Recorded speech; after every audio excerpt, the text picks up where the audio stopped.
ন্যাটোই থাকবে না, ন্যাটো থেকে যুক্তরাষ্ট্র তার সহযোগিতা প্রত্যাহার করবে, এমন একটা হুমকি পরোক্ষভাবে দিলেন ডোনাল্ড ট্রাম্প।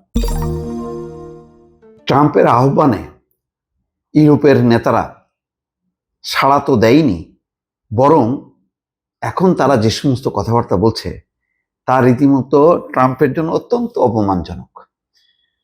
যুক্তরাজ্যের একজন সিনিয়র মন্ত্রী তিনি বলছেন ট্রাম্প খুবই লেনদেন নির্ভর, তার সব কথা শুনতে বাধ্য নয় যুক্তরাজ্য।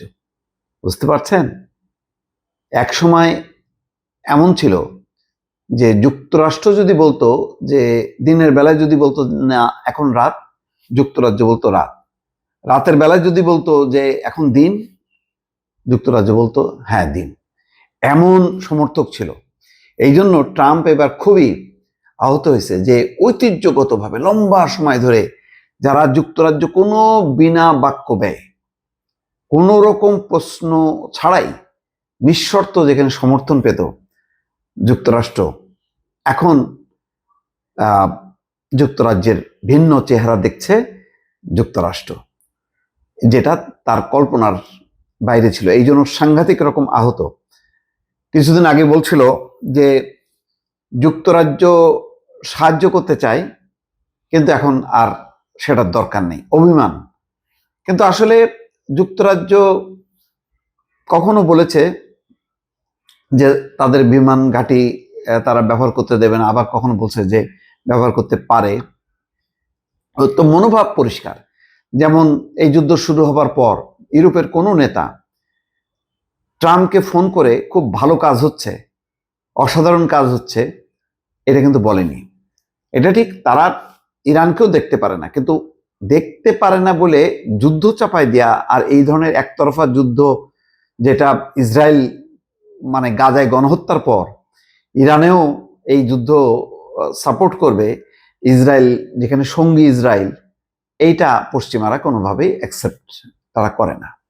আর সবচেয়ে বড় কথা হলো, যখন ইউক্রেনের ব্যাপারে ইউরোপ সবাই বলছিল যে এটা রাশিয়া একটা অন্যায্য যুদ্ধ চাপাই দিছে, তখন ট্রাম্প কিন্তু খুব শক্তিশালীভাবে পুতিনের বিরুদ্ধে বক্তব্য দেয়নি, বরং ওই যে জেলেনস্কিকে হুমকি ধামকি দিছে, বলছে যে পুতিন যা বলে তাই শোনো।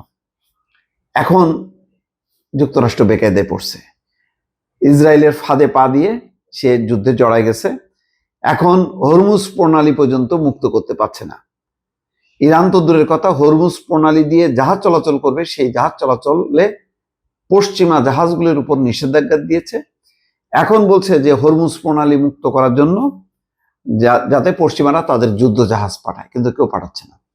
ডোনাল্ড ট্রাম্প খুবই লেনদেন নির্ভর প্রেসিডেন্ট। ইরান ঘিরে তার দফায় দফায় দাবিগুলোকে সেই প্রেক্ষাপট থেকেই দেখতে হবে। কথাগুলো বলেছেন যুক্তরাজ্যের প্রধানমন্ত্রী কিয়ার স্টারমারের সবচেয়ে জ্যেষ্ঠ মন্ত্রীদের একজন। যুক্তরাষ্ট্র এবং যুক্তরাজ্যের সম্পর্ক নিয়ে লন্ডনের এই মূল্যায়নে অনেকটা অস্বাভাবিক, যা অসংকোচে প্রকাশ করেছেন তিনি। মিত্রদের মধ্যে যারা হরমুজ প্রণালী মুক্ত করতে যুদ্ধ জাহাজ পাঠাবে না, তাদের বিরুদ্ধে প্রতিশোধমূলক ব্যবস্থা নেওয়ার হুমকি দিয়েছেন মার্কিন প্রেসিডেন্ট ডোনাল্ড ট্রাম্প। তার এই হুমকির বিষয়ে প্রশ্নের জবাবে যুক্তরাজ্যের শ্রম এবং অবসর বিষয়ক মন্ত্রী ম্যাক ফার্ডেন বলেছেন, যুক্তরাষ্ট্রের প্রতিটি অনুরোধ মেনে নিতে বাধ্য নয় যুক্তরাজ্য। ট্রাম্প আবারও ইরানের বিরুদ্ধে যুক্তরাষ্ট্র এবং ইসরায়েলের যুদ্ধে সহযোগিতা করতে যুক্তরাজ্য ততটা আগ্রহী নয় বলে সমালোচনা করার পর ম্যাকফার্ডেন বলেন, যুক্তরাষ্ট্রের প্রেসিডেন্টের বাগাড়ম্বর থেকে আরো গুরুত্বপূর্ণ বিষয়গুলোকে আলাদা করে দেখাটা গুরুত্বপূর্ণ। হরমুজ প্রণালীতে যুদ্ধ জাহাজ পাঠাচ্ছে না বলে গত রাতে ফিনান্সিয়াল টাইমসকে দেওয়া এক সাক্ষাৎকারে ট্রাম্প আবারও যুক্তরাজ্যের প্রতি হতাশা প্রকাশ করেন। ইরানের পাল্টা হামলায় প্রায় বন্ধ হয়ে যাওয়া হরমুজ প্রণালীর সাগর পথে পণ্য পরিবহনের একটা গুরুত্বপূর্ণ পথ। এ বিষয়ে ট্রাম্প বলেন, শুধু এটাই যথাযথ যে যারা এই প্রণালী উপকারভোগী তারা নিশ্চিত করবেন যে সেখানে খারাপ কিছু ঘটবে না।